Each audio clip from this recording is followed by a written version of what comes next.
దేవుడు పాలసీ మారదండి. అలా కూర్చుంటే అలా తీసుకెళ్ళి కొండ మీద కూర్చోబెడతాడని లేఖనం ఉంటుంది. కానీ సేవ విషయంలో మాత్రం ఇలా కూర్చుంటే అలా తీసుకెళ్ళండి. ఇక్కడి నుంచి కొండ ఎక్కిస్తూ తీసుకెళ్తాడు. ఎక్కలేకపోయినా ఎక్కించడానికి తను రెడీగా ఉండి నువ్వు ఎక్కాల్సిందే అంటాడు. స్తోత్రం కలుగునగా. ఎక్కలేని కొండలు ఎక్కించేవాడు కదా ఆయన. ఎక్కిరమ్మని చెప్పి దాని పైన కూర్చుని దా నువ్వు ఎక్కితే బ్రతుకుతావు లేకపోతే పో అన్నట్టు కాదు కదా. ఎక్కిరమ్మంటాడు. ఎక్కడానికి ఓపిక లేకపోతే ఆయన అప్పం ఆయన పెడతాడు, నీళ్ళబొడ్లో ఆయన ఇస్తాడు, ఒకసారి ఇస్తాడు, 2 సార్లు ఇస్తాడు, 3 సార్లు ఇస్తాడు. నిన్ను మాత్రం శిఖరానికి చేరుస్తాడు. స్తోత్రం కలుగును గాక. నేను శిఖరానికి వెళ్ళాలంటే మరొక దేవుని యొక్క చిన్న ప్రిన్సిపల్ చెప్తాను.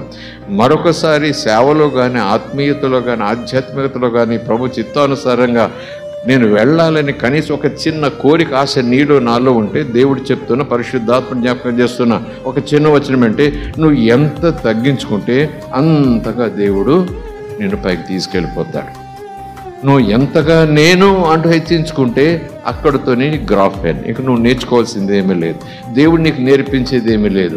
అక్కడితో ఆగిపోవు. తర్వాత నీ గ్రాఫ్ డౌన్ అవుతుంది. నరకానికి పోయే స్థితి రాదు, కానీ మళ్ళీ నేల మీదకి దేవుడు తీసుకొచ్చేస్తాడు. ఆటోమేటిక్గా వచ్చేస్తాం.